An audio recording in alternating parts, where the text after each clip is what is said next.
submit to a debate. I think that's inexcusable, and frankly, it should be disqualifying. She's an appointed senator. She hasn't won this position. She owes it to the people of this state to stand her ground on a stage and debate with me, to debate with Mr. Espy. It's an important part of our process in this system. But I understand why she doesn't. She can't defend her Democrat past. She can't defend the fact that she voted for Hillary Clinton. She can't defend the fact that she's a big government Democrat. She can't defend the fact that she voted to fund Planned Parenthood, that she voted to fund sanctuary cities. She can't defend the fact that she voted to fund Obamacare and that she didn't give any money in that bill to a border wall. And nevertheless, she still needs to stand and debate. I come here today to once again ask her to come to the debates, to be a part of this process. The people of Mississippi deserve to hear what she has to say, what all the candidates have to say. That's the first thing. Number two, I believe what's happening right now to Judge Kavanaugh is a disservice of justice in Washington, D.C. It strikes me as exactly what happened years ago to Clarence Thomas. It's unfair. The idea that a single accusation from that long ago could disqualify a man of this caliber seems to me remarkably unfair. I would look forward to seeing him confirmed sooner than later. Those are the two big issues. Now, I'll open myself up to questions from you guys. Where did you get your statistics from that 99% of rape allegations, or as you told Brian Fisher yesterday, completely fabricated? Where did you get those stats from? The question is, where did you get that allegation from? That's not what I said. I was talking about political accusations in this environment. You can't put words in my mouth, Ross, but I appreciate you trying. You sound like President Trump because you're trying to clean up what you said. I listened to the interview. Go listen to the interview. Go listen to it again. But he was asking you accusations in that environment. These are political accusations designed to take down a good man. He was asking, and those are. But he was asking you about Kavanaugh, about the Senator allegation against McDaniel, Kavanaugh. do you think that she should have her time in front of the Judicial Committee to give her side of the story? I mean, it's a big deal. I never mind discussion. That doesn't bother me at all. I think discourse is important. However, I don't like the idea of debate. I'm sorry, delay.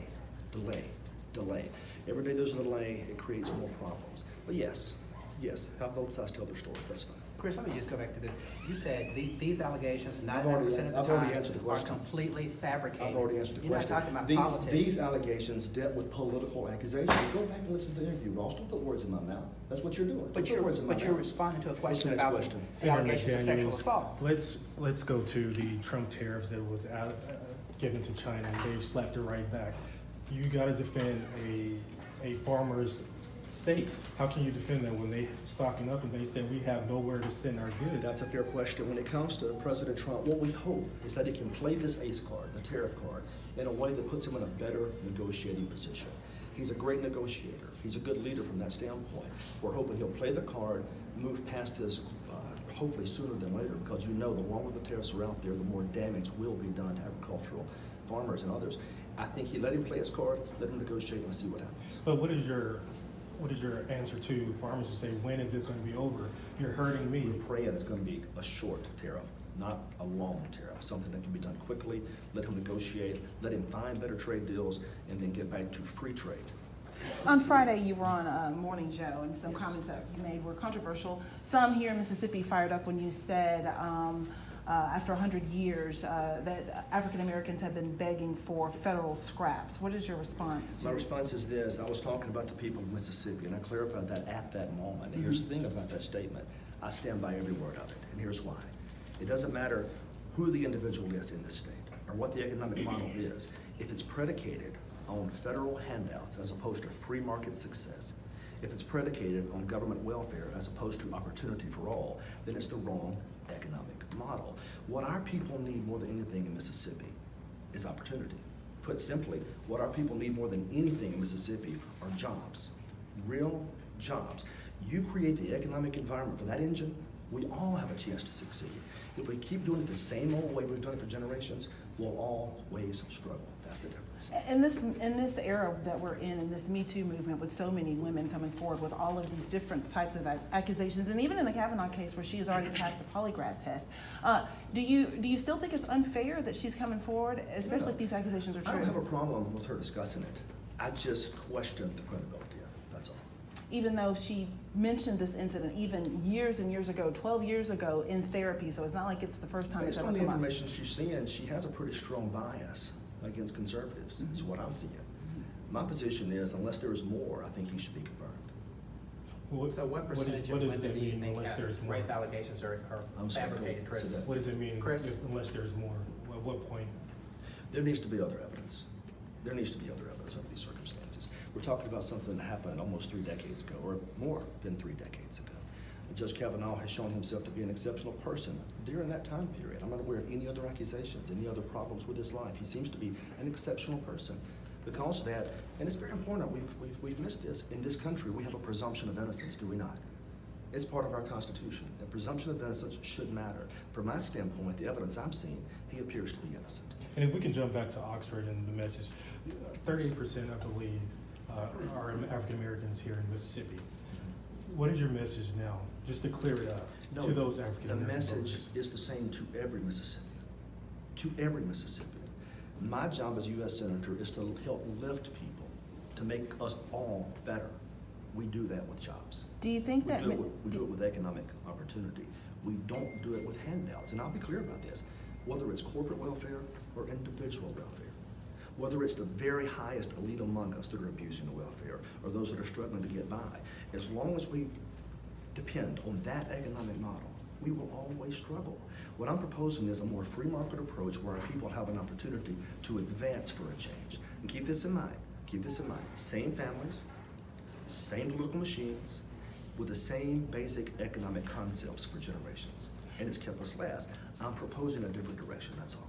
Do you think that you've alienated some African Americans, though, with some of your stances, even on the flag and with other issues, different topics that you've talked about? I think in modern politics, unfortunately, we've gotten to the point in this country where we're so willing to just shout names.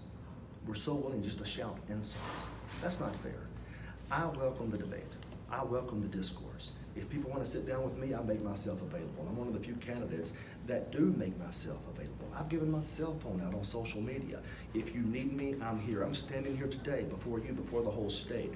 Judge me on my life, not on a gotcha moment. Judge me on my willingness to work with everybody, not on an insult or a smear campaign. That's fair, and that's who I've always been. I'm willing to work with anybody to make this state better. When you look forward to November and you're looking at the impact that you're going to have on this race, what kind of impact do you think you're going to have on the Republican side of the race? Are you going to split the vote, and what's going to happen here? I don't think so. I think what happens there, because we have 4 candidates, obviously, the top 2 will advance. The top 2 will advance. And so regardless of what type of fighting takes place during that time period, chances are the Republican is going to advance, right? And I'm pretty certain the Republican is going to win the race in this state. So I think it's going to be fine. Well, And if you win, you head to Washington, and you've been on the receiving end of what you call the political machine and the mainstream of Mitch McConnell and other people. How are you going to go to Washington and get things done when everything has to go through him? Here's the thing. It's time for Mitch McConnell to find a new job.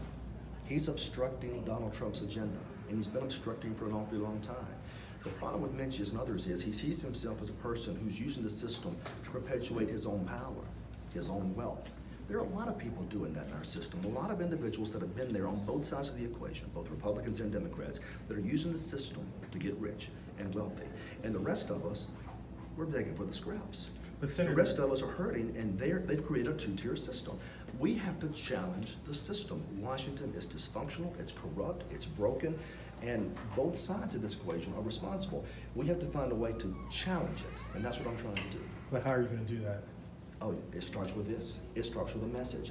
Bear in mind, every time we're able to debate, which is important, and have this open conversation, people listen.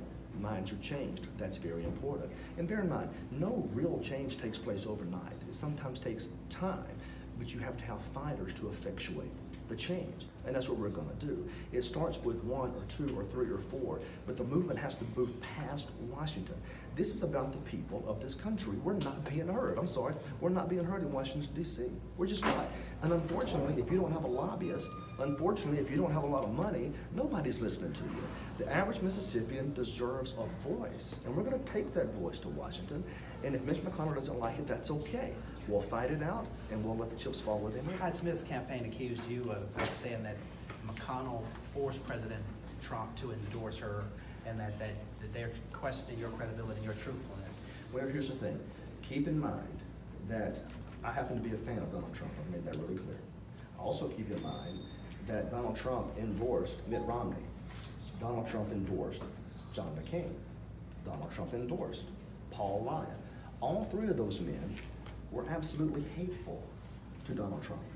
There was a reason he did that. The position is this: Donald Trump shouldn't have to cut deals with Mitch McConnell. We ought to send him fighters to Washington that takes a stand and lets him pass his agenda for a change without having to work through Mitch McConnell.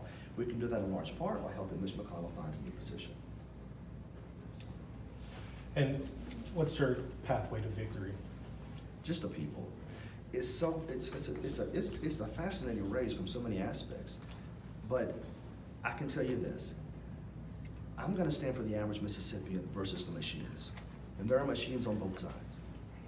And I said this the other day: for 100 years, these machines have dominated our state.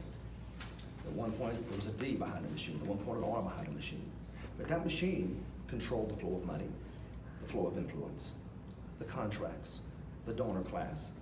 It seems to me that it's time for us to shake up the machine.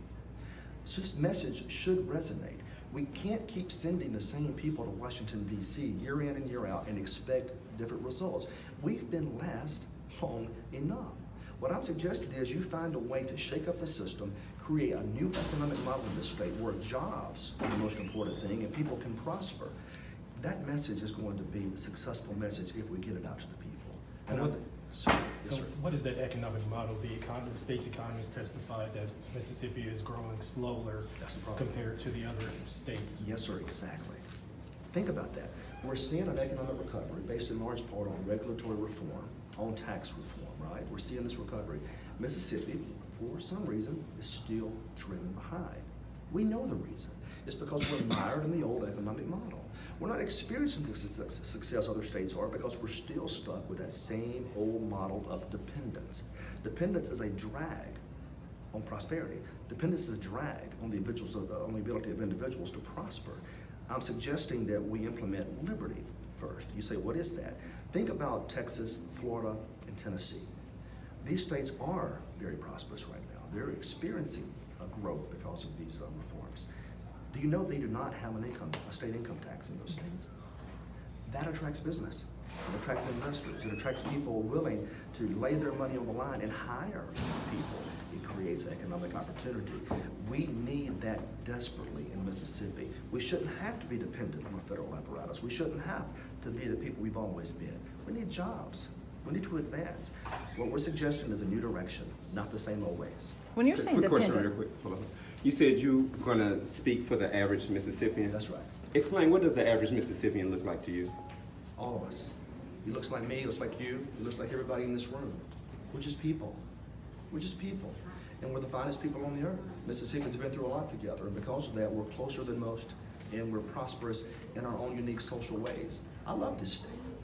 And I think everybody deserves an opportunity. Every single individual in this state deserves a chance to be prosperous. We can't do that if we're all dependent on the same old economic models and systems. We good? I'll take another that question Which one? about sexual assault.